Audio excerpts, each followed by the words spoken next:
Hello, everyone. My name is Melissa Virrueta Peters, and I'm the research coordinator for 21 CSLA.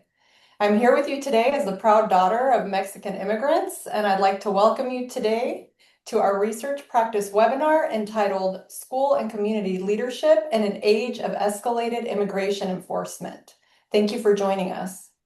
At a time when many immigrant students and families are experiencing heightened uncertainty and fear, it is critical that we create spaces like this one to examine the role of school leadership in fostering safety, stability, and belonging. Today's conversation brings together research and practice to explore how leaders can respond thoughtfully and proactively in support of their school communities. Today's webinar is hosted by 21 CSLA. We are dedicated to the professional learning and support of California's educational leaders at the teacher, site, and district levels to create more equitable learning environments that ultimately improve success for underserved students. The commitment that guides our work is that Leaders for Equity transform education by improving access, opportunity, and inclusion for both students and adults. Our focus is particularly on those who are systematically marginalized and historically underserved, ensuring that everyone in our educational community has the opportunity to thrive.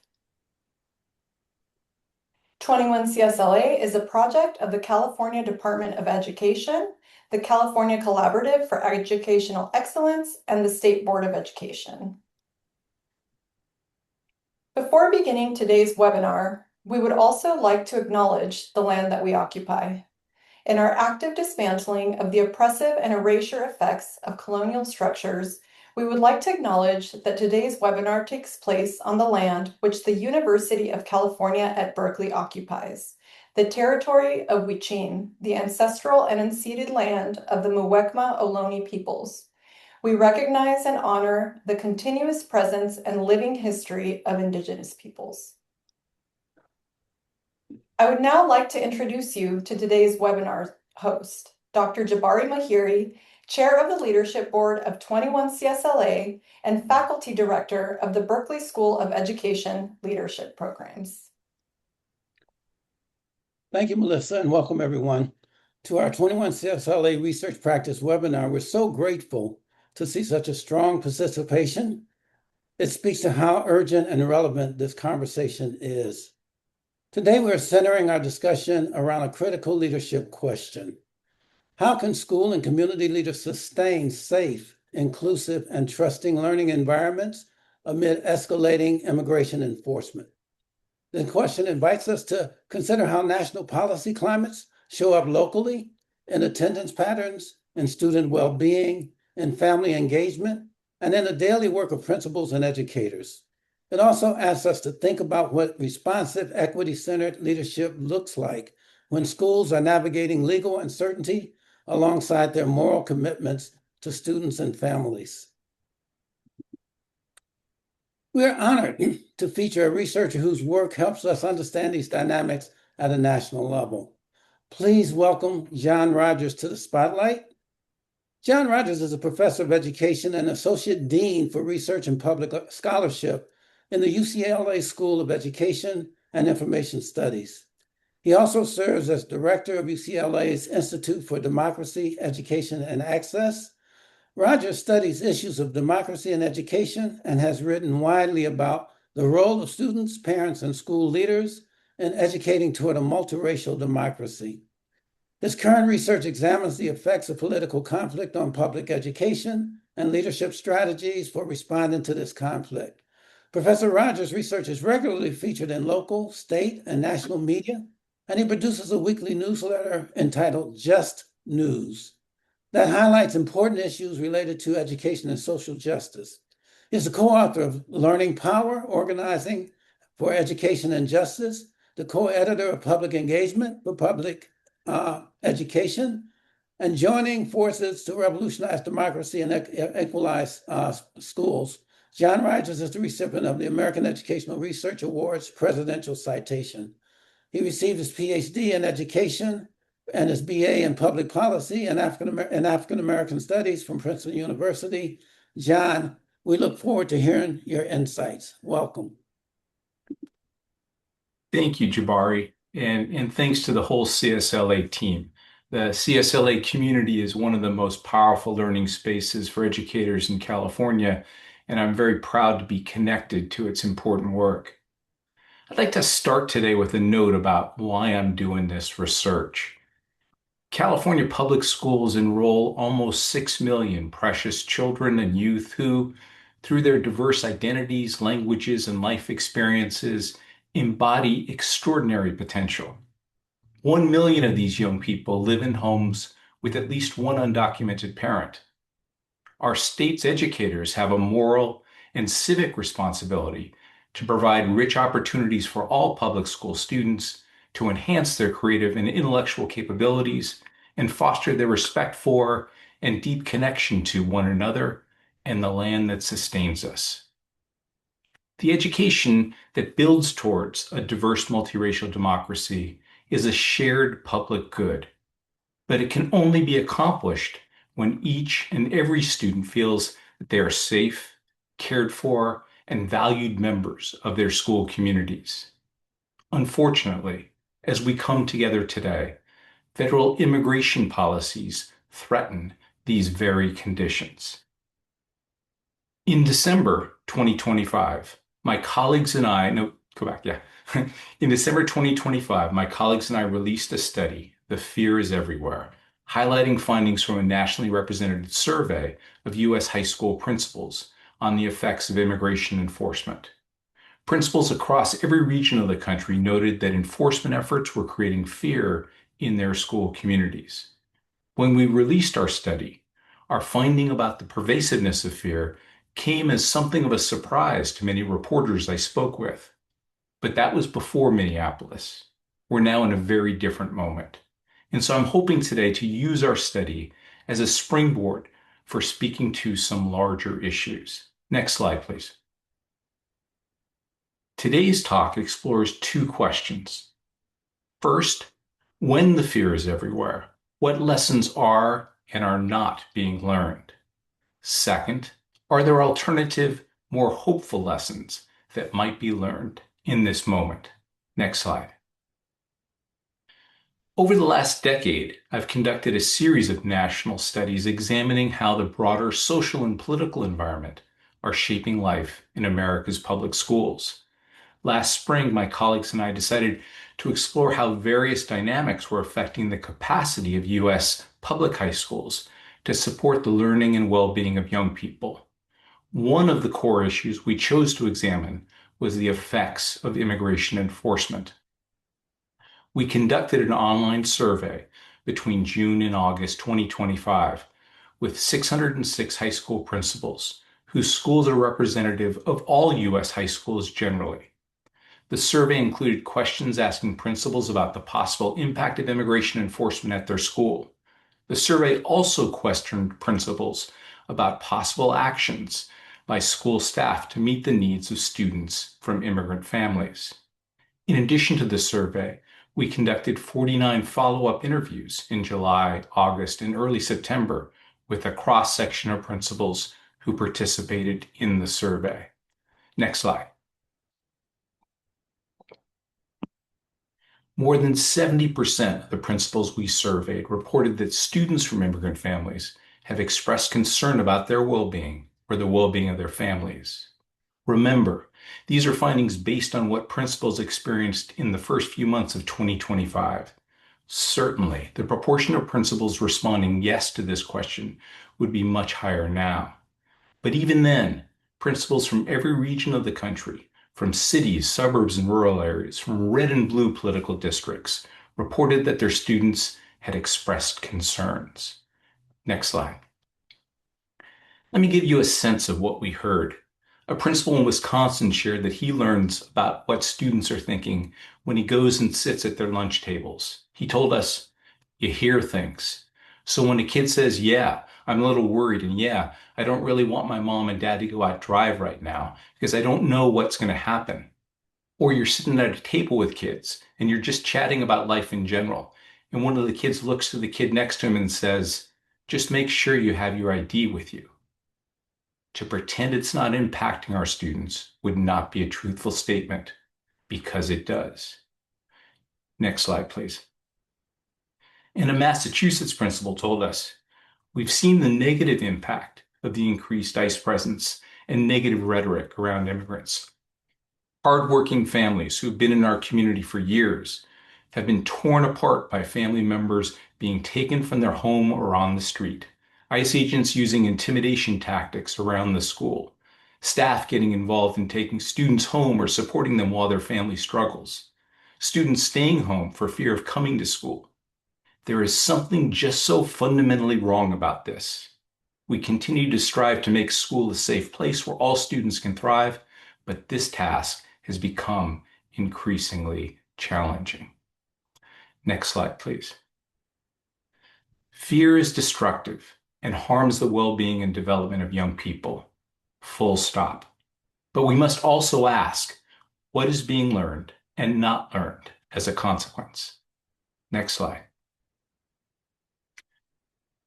Amidst immigration enforcement, students are learning less due to disrupted lessons. Principals reported that fear pervading immigrant communities has decreased participation in schools and opportunities for student learning.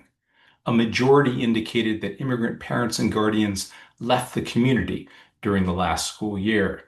Many principals highlighted a direct relationship between immigration enforcement efforts and declining attendance of students from immigrant families. Almost 2/3 of principals across the nation reported that students from immigrant families miss school due to policies or political rhetoric related to immigrants. Fostering fear is not an effective education policy. Fear disrupts the sense of safety students need to focus on learning, and lessons go unlearned for students who are not enrolled or do not attend school on a regular basis. Next slide, please. There are lessons some students are learning from the Trump administration's immigration policies, and they are not good ones. More than 1/3 of high school principals report students bullying and harassing classmates from immigrant families. Principals cited comments such as, "Can I see your papers?" or "Go back home." Listen to Ms. Duran, a principal we interviewed who leads a school in Texas. She told us, "We had some students that reported that some of their peers were saying, 'Go home, you don't belong here.' And that hadn't been their experience before until this administration." Students confided in Ms. Duran, "I've known this kid since 3rd grade, and he never called me names, never said go back to Mexico." Ms. Duran adds, "They got that rhetoric from home or the president." There are many other principals we spoke with who similarly drew a direct connection between such statements and the rhetoric of the president. Next slide, please. Too often, young people from immigrant families are learning powerful and frightening lessons from a government that seems bent on harming their undocumented family members. As one principal in Texas shared, students from immigrant families are experiencing stress from living in this country that is telling them we don't want them. And a principal in Tennessee noted, "I think it's this fear that a lot of our students feel, like they can't trust the government, trust any sort of entity of the government." Next slide, please. I've focused thus far on lessons for young people, but educators are learning in this moment as well, and sometimes these lessons are painful. Our study highlights that many schools have taken a variety of steps to support students from immigrant families. More than 3 in 4 principals reported creating a school plan for what to do in case federal officers came to their school, and almost half developed plans for how to respond if a student's family member has been detained. More than half partnered with community-based organizations to support students, and 1/3 connected students to legal services. Most principals embrace a deep moral and professional obligation to ensure their students feel safe. Yet they also are leaders of public institutions that operate within complex legal structures. When federal law enforcement is creating unsafe environments for learning, educators experience a deep sense of contradiction. An Idaho principal told us, "I feel like I'm responsible for their safety. I hate that because I don't feel like I'm able to protect them." Many principals reiterated their commitment to nonpartisan leadership, even as they expressed their discomfort with what is happening. It just doesn't feel very American, noted one principal. Next slide, please. So, what alternative and more hopeful lessons might we learn? Next slide. One response to this question comes from the folks at Reimagining Migration, who created a study guide about our report that educational leaders can use. This study guide talks about the importance of educators building an infrastructure of belonging. It lays out concrete ideas for ensuring every student feels known, valued, and connected. This work points educators to curriculum that helps all students understand migration as part of human experience. And it lifts up ideas for how educators and youth can foster belonging at their schools. Next slide, please. My former colleague, Carola Suarez Orozco, has been producing really helpful research through the Harvard Immigration Group. In a brief for educators, she wrote, "The difference between a school that is a haven and one that feels unsafe could not be more profound." One way that educational leaders can foster that sense of safety, argues Suarez Orozco, is to issue clear public statements about their commitment to protect young people on school campuses, and then to back up those statements with concrete procedures. That sort of action not only embodies moral leadership, but it also teaches the community a more powerful lesson about how government works. It shows that there are government officials who care about the well-being of young people. It shows that we live in a pluralistic state where no one governmental body wields all the power. Next slide, please. I spoke earlier about the wrong civic lessons that are taught by current enforcement efforts. It's helpful to contrast those problematic lessons with the civic lessons that Justice William Brennan pointed to in the U.S. Supreme Court 1982 decision, Plyler v. Doe. As many of you know, the Plyler decision established a constitutional right for all young people, documented and undocumented alike, to attend U.S. public schools. In part, the court's argument in Plyler rested on the idea that access to public schools plays an essential role in the civic development of young people who will grow up to be adults in our communities. Brennan reasoned that denial of access to public schools harms us all because, quote, "Public education has a pivotal role in maintaining the fabric of our society and in sustaining our political and cultural heritage," unquote. That is, our democracy depends on our ability to sustain safe and inclusive schools that foster learning and understanding and enable all young people to build bridges and forge alliances across lines of difference. In this very dangerous moment we find ourselves in, I'm heartened by the fact that many young people are not only learning, but teaching these lessons about democracy. All across California, students are exercising their First Amendment rights and speaking out about the injustices they are seeing. Many of these students are courageous young immigrants. But it's also the case that many young people marching are not themselves immigrants. They're raising their voices because they care about their classmates and they care about freedom. We should all heed these civic lessons of empathy and solidarity. And with that, I'm going to pass it back to my wonderful colleague, Jabari Mahiri. Thank you, John, for this assessment of the broader national landscape and the implications for school communities. Indeed, we have to educate like democracy depends on it. To deepen this conversation, John will now use the next few minutes to pose a question to the webinar audience, and we ask that you share your responses via the Zoom Q&A function. John? Not sure if people can see what I just put into the chat, but the question I wanted to pose relates to a broad interest I have in the ways that our public schools can educate toward a multiracial democracy. So I'm curious, for all of you, what steps have you taken in your school or your district to support young people who wish to exercise their voices and stand in solidarity with immigrant communities? You can share your responses to this question by copying them into the Q&A because we don't have a live chat. So if you copy them into the Q&A, one of my colleagues is going to collect them and share them back with us. Thank you. All right, thanks again, John. We're now excited to transition from the research to practice and to hear how these dynamics unfold directly within a school community. So please join me in welcoming Lissette Averhoff, principal of Hoover Elementary School in the Oakland Unified School District, and Monica Anzo, superintendent of the Unified School District in Osalia, Salinas, California. Lissette brings over 25 years of experience as a classroom teacher, instructional coach, and school leader. As a native Spanish speaker and longstanding leader in Oakland, she's centered inclusive, high-performing learning environments while building strong partnerships with multilingual families and community organizations.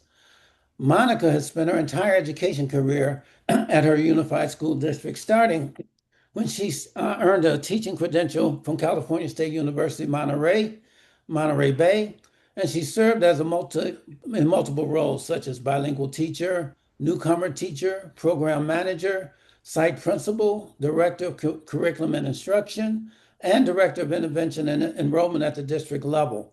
And most recently as the Associate Superintendent of Educational Services from 2020 to 2024, and as Deputy Superintendent starting in July 1st, 2024 to June 30th, 2025.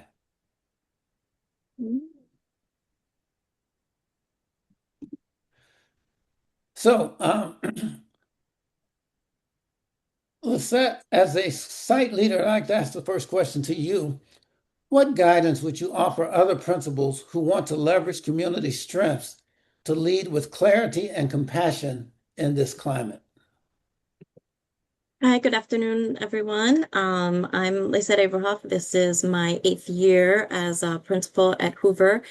And we've had lots of moments of heightened fear with our staff and families over the years. But this year on November 19th, which happens to be my birthday, we got a call that there was ice activity near the school. And I was able to really lean on what I've learned over the years, right? That in moments like this, people, they don't look to us as the leaders for answers, but they want to know that we're steady, that we're clear about what's happening, and that there's a plan and that everything is going to be okay. So on that day, especially, I was like, okay, we have a plan. And I start with naming what's real and what's actually happening. So just confirming that there is ice activity, making sure everybody is safe, that we are communicating to the families to stay away from that area. And then making sure that grounding in like, what is the plan? Because we do have a safety plan for keeping our kids and families safe, right? If there was anything happening in the neighborhood. And so the families, what they want to know is, and what our staff wants to know, because they're all heightened and everyone is just a lot of fear going around, especially that day with the ice activity, making sure that, they know that we have a plan and that we care and that we're capable as leaders. So that day, I really made sure to think about like what's within my control, and then like prioritizing what needs to happen now versus later, and then who's here on campus. Every day on a different day, you never know who's at work. So I'm like, okay, who's here and who has the capacity to help with what needs to happen right now and who needs information. And then from there, just offering simple direction. People don't need everything figured out. They just need to know like what their role is in that moment, and that they're listened to and that they're cared for. And then once I know like everybody's in their place and everything's safe, then I can plan just like moment to moment what needs to happen. And really leveraging on the community. We have a lot of strength in our community and a lot of care and compassion, and people want to help. And so they don't need us as leaders or me as a leader to figure everything out or to do everything, but they do need to know like where they stand in the whole, the whole space of everything that's happening. And so, our schools, they're not fragile places. Like we have a lot of resilience with especially our kids and our families, and we have a lot of resources with other community members. So making sure that, everyone has a role, and that the role is, that they know what their role is, and that we're mobilizing the strengths of the community. On that day specifically, We had a lot of community members come out wanting to help. And so once I had the kids safe and the staff knew what they were doing, then it's like, what can I get the community members to do to make sure that they're helping and not really hindering what's happening on our campus? And then, the communication I think is always important. That we have a plan for how we're communicating, how we're getting communication from, because I can't see the whole city block or the whole school. So how are people communicating to me? How am I communicating back to them? And then at the end that we all come together and talk about what happened, how we led through that, what needs to happen next time, and just making sure that we have a lot of compassion and clarity with our families and our community. Thank you so much, Lissette, and I love that beautiful example. I'd like to ask the next question to our superintendent, Monica, as a district leader.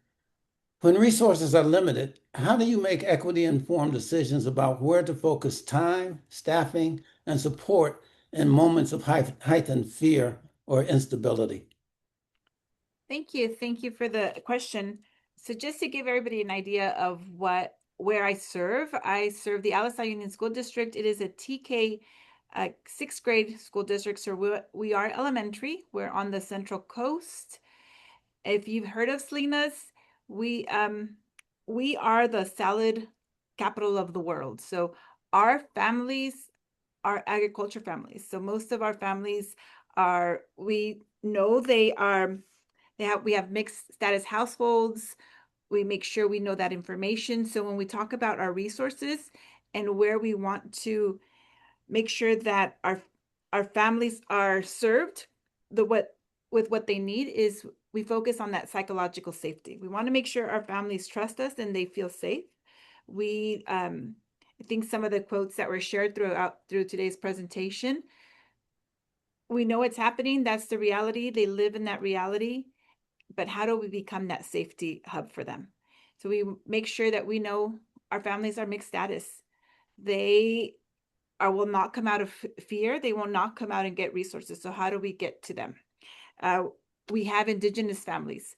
Besides the Spanish, we have families that speak Mixteco, Triqui. So are we communicating with our families?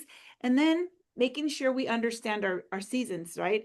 So end of February, beginning of March, our seasons are starting. Our families are coming back. So we have a lot of families that are on the H2A. They're coming back to work in the community, making sure we know when the seasons are happening and the hours. So some of them are gone from dawn to dusk. How are we serving the families? How are we taking care of our families? So in addition, through the 3 family resource centers that we have in the district, we have the community school grant for each of our schools. We have 12 schools in our district. Each school now has a community room. And so that's a safety hub for our families. So it's a one-stop shop. And if they need additional resources, we make sure we reach out to our family resource centers or to the community at large. So that's another way to make sure that they know where to come. They don't have to go from place to place, just the fear of being picked up as they're walking through different offices to different offices. We actually we have workshops for child care plans. In case something happens while they're working, we know what to do with our students. They know what to do.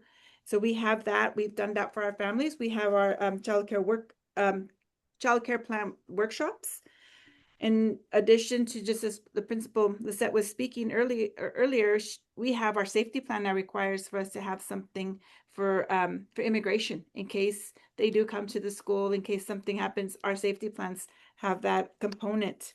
We also have to make sure that when we allocate our staff where we need them, we have wellness teams. So for example, instructional time. If our students are going through a lot of stress because of immigration, because they're not sure if mom and dad are going to be home when they get back to school, it's how are we working on social emotional learning with our students? So we have wellness teams. Each of our schools has a counselor.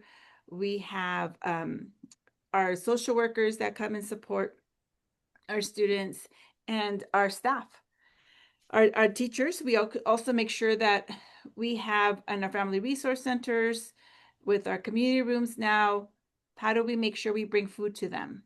So making sure that they are taken care of at our schools and lessen their travel time, or just making sure that they have what they need at one of our schools where they feel safe and they know exactly who to go to. And then how do we become a partner with them? I think that's the number one piece of from going from support to partner. We have trained our office staff in Know Your Rights. So we do have Know Your Rights workshops for our parents, but we've also trained our staff in case of an emergency, what next steps to do. So again, it creates the psychological safety for our families, but it also creates psychological safety for our staff. Because if they're the ones that are advocating there at that moment of serving our families, is if anything were to happen, how do they make sure they are kept safe, and so are our families. So a lot of different components, and most of it, our most important resources are our staff. And how do we ensure that they're all trained so that they feel safe and our community is safe, and it creates that trust. Trust is important and it's key. If they're not trusting the government, how do we make sure they trust the school site? I really love how you talk both about physical safety as well as psychological safety. And not only are we talking about our students, but it's also the safety of our staff and our teachers and the community at large. So thank you both for these insightful initial comments in response to these prompt questions. Now we want to have a question for both John and our two practitioners. So what spaces exist for actionable hope and resistance efforts that support equity for students and adults during this time of intensified immigration enforcement? Let me repeat that one more time. For all three of you guys, what spaces exist for actionable hope and resistance efforts that support equity for students and adults during this time of intensified immigration enforcement? And John, I'd like to ask you to start off.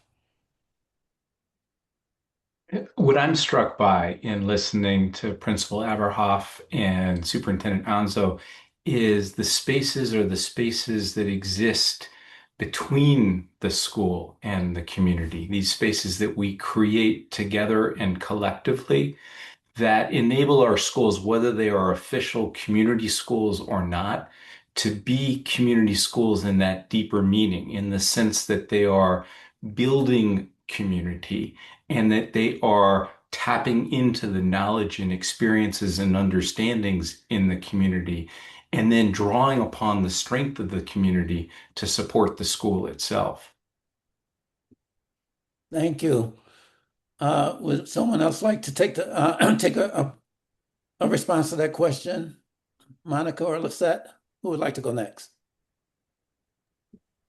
I can go next. I think there's a lot of hope with our community. So at our school, there was so many community members who have come out to support, and people want to know what they can do. And I think that for our families and our students, it really helps show that like they have a lot of people have their back, and that they do have that community support.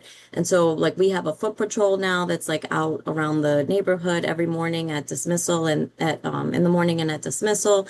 And there's just so much hope about what we can do as a community. I'm in Oakland, so I think our community comes out strong when things are happening, and I think there's just a lot of hope for our families and for our kids, and especially when with the ICE and the immigration enforcement, right? I think like really building on that community, and I think as a school leader, making sure that I'm giving them things to do that feel like they're useful and that feel very public, and that I'm appreciating them, so that we can continue to put more energy into that. Thank you. Monica, would you like to add to that? Yes, and I think just it's ditto and ditto for both, right? It's in addition to that, I want to say is the community as a whole. I think Principal Averhoff was alluding to that, or said that, is our community is very responsive. So we have a community watch where we get messages in case there's an ICE sighting, and just to be vigilant. One of the things is we don't want and they stress it, we don't want people to overreact and cause fear, but how do we make sure we're prepared in case something were to happen in our community? What resources do we have available? So our community as a whole is the space that we want to make sure we partner up with, and then how do we create those safe spaces at each of our schools, so that person can go there, and if they have a need, they know who to is. Again, how do we build that trust? And I think we have it with what the different levels of response that we have for them. Lovely. Now, all three of y'all have had really good experiences working with you know, teachers and principals and superintendents on the ground. But potentially the principal position is one of the most difficult positions that we can have because they have so many influences coming from above and so many stakeholders that they are responsible to. So I want you guys to put yourselves in a hypothetical situation for a moment and just think, and actually asking you, John, to join into this thought process too. If you were advising a first-year principal in a district experiencing escalated immigration enforcement, what are the first things that you would have them prioritize? What might be the first two or three moves that they would need to make? I I can. think it's critically important for principals to ground themselves in the communities that they're serving and to realize that their power resides in their community and in their various nonprofit partners.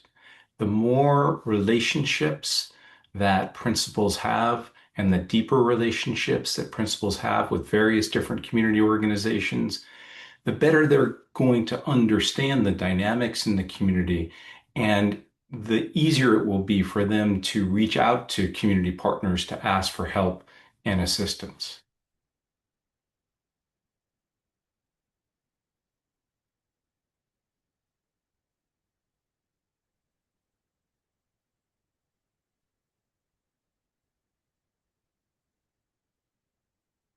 Would you, Lissette or Monica, like to join in on a hypothetical? Yeah, I was gonna jump in and say that we're not alone. And as a principal, sometimes you feel very isolated, but we do have, a network of other colleagues. And if you're at a district like mine, there's other people at central office who can support. So really knowing like who we can call on to support us in those moments. And like when that did happen on my campus this year, the first thing I did was make sure that the kids were safe and that anybody who was near the campus was on campus and safe and away from the activity. That I communicated with the families to let them know to stay away from that area when they were on their way to school. And then, made sure to call in like who are my people once my staff and my campus is secure, like who are the people that I could call on right now to help, because this is a bigger thing than I can handle by myself as a leader. And so I called, the people at central office to like come and help, and everybody came down right away, and we made a plan and made sure that things were that things were safe and that we were following the protocol. But sometimes in that moment, you have to remember that you're not alone, and your number one priority is to like secure your campus and make sure that your kids and families are safe and have information, that your staff knows what they're supposed to do, and then call on people to come and help. Monica, any insights, any thoughts? Yes, I think that for a first year principal, there's a lot that you have to do. There's a lot that you're responsible for. And sometimes we automatically go to the academics because that's what we're there to make sure our students are educated. But the number one thing is the safety. If your students feel safe, then they're there. If the families feel safe, their children will be there. So everything that Lissette described is exactly first year principal is know your community, know your resources, make sure you have that relationship, you gain that trust, and how do you keep them safe? And then the academic will come. Another interesting question came in from our audience online, and I'm not sure who has information on this. I certainly don't. So whoever wants to jump in on this question first is important. Just go ahead. And the question is, where does our government currently stand on with the applier versus doe, and what can we do to protect it? Anyone have any insights or information on that case? Plyer versus Doe. Yeah, Plyler versus Doe was a decision from 1982 when the Supreme Court had a very different majority. There's been rumblings from the right wing for many years now about efforts to try to overturn Plyler.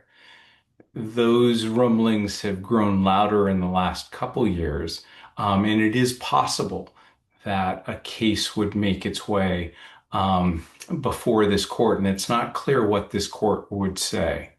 Hmm. John, can you help me a little bit more understand what are the predications in Plyer versus Doe? What's the issue involved? Well, it originally was brought because the state of Texas in the late 1970s had excluded children who were themselves undocumented from the local public schools. Those children and their families filed a lawsuit saying that they had a constitutional right to attend public schools. And the Supreme Court agreed. The Supreme Court, among other things, said that it was important for all young people who live in our communities to learn how to read and write so that they could participate in social life. And the Supreme Court also said that we don't know whether an undocumented student today will gain documentation later in life. And so for a variety of different reasons, the court said it was important. It was critically important for these young people to have access to public schools, and it established a clear and firm constitutional right for every student, whether they were documented or not, to attend U.S. public schools. Now I feel bad that I don't know this court case because it's obviously pivotal to where we are now and what the considerations are coming from people who want to challenge that and why it's so important to keep it established. Before we move on, I just wanted to keep the conversation open in case either Monica or Lissette had anything else to add about this significant case. The one other thing I will just put in play is I think one of the things that we've learned over the last 14 months is that our laws are only as reliable as the politics and power enables them to be. And so when we see our fundamental rights challenged, we as educators and community members need to activate ourselves in relation with others to communicate very forcefully that the rights are essential and that we need a fair and just system for all in our country. Good addition. Still, continuing to keep the floor open for Lissette and Monica in terms of this particular question that came from the participants. I don't have anything to add to that question. I don't I'm muting either. myself. Right. Then a related question is in this environment, because this is a sort of information-based question. I didn't necessarily know all of the predications of Plata versus Doe. How do we ensure that equity commitments translate into staff practice, particularly when educators maybe have varying levels of comfort or knowledge about immigration-related issues like this very case that essentially suggests or guarantees that young people should have the right to be educated in schooling, whatever their immigration status is. So I want to just repeat the question again in terms of now taking this focus on staff people, particularly who may have varying levels of comfort or knowledge about immigration issues. How do we ensure that equity commitments also translate to them, the people on the ground who are making this happen? The people who may interface first with parents and students who are coming into the school.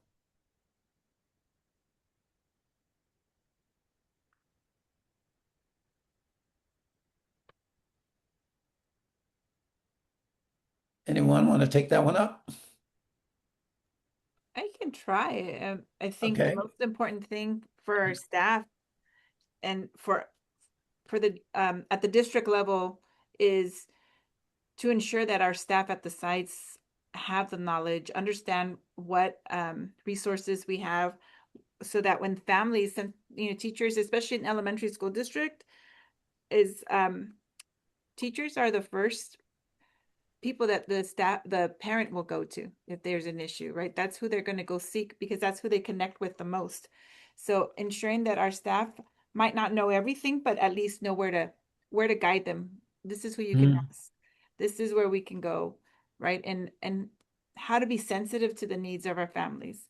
A lot of our staff, a lot of our teachers and classified staff actually have gone through the school system, so they're very familiar with the community.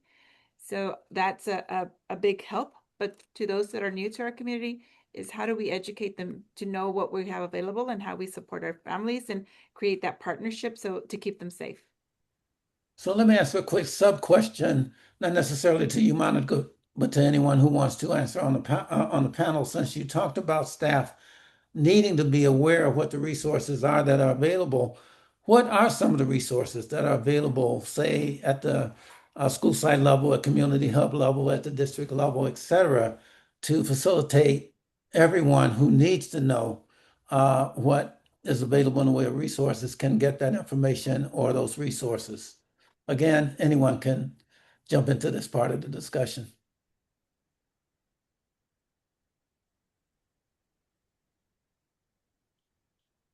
I think Jabari, it different. Lissette, you go first. I'm sorry.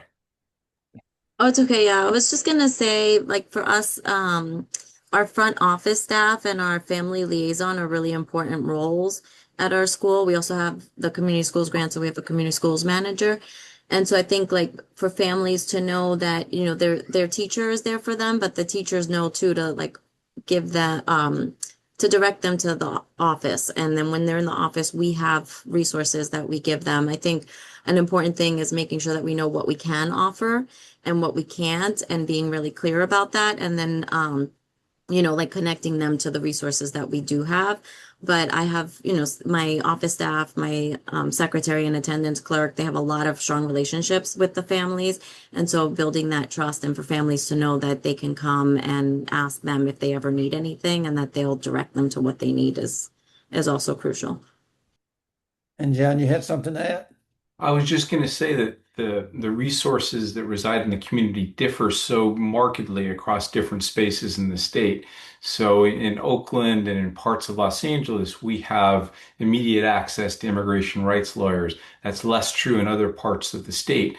And so it's important both to think about kind of real world immediate nonprofits or legal organizations we can reach out to in our communities, and then who we can reach out to through the internet as well. The two organizations I noted in my talk, Reimagining Migration, the Harvard Immigration Group, offer some really helpful briefs that educators can access. And certainly many of the civil rights organizations, MALDEF, the ACLU, and others offer through the web some important online resources as well for folks that need Know Your Rights resources. This is really helpful, and I'm sure people who are our participants are getting a lot of good insights into how complicated this is, and yet as leaders, how we need to have the resources available and accessible so that people can be informed and be aware of what's there. And as we close, I think this is a very general question, but it's probably germane because when there are moments like this, when the political climates may actually discourage schools from taking visible stances of support, how do we still remain equity-centered leaders in these kinds of contexts? Again, I'll just throw this question out. Whoever wants to jump in to a response on that first as we begin to close out our webinar for today.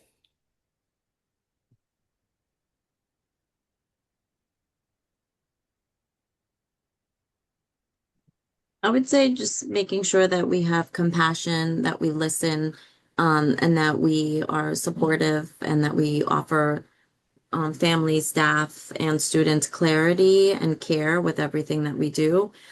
And then, I think a lot of us went into education because of the equity piece of it. So keeping that at the center of everything that we do and everything that we say. Thank you.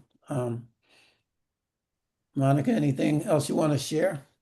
I would say it's our own, how do we stay vigilant for our families? How do we make sure that they have what they need? That sometimes it's not that laptop they need, but it's the safety and making sure that our schools still feel like a second home.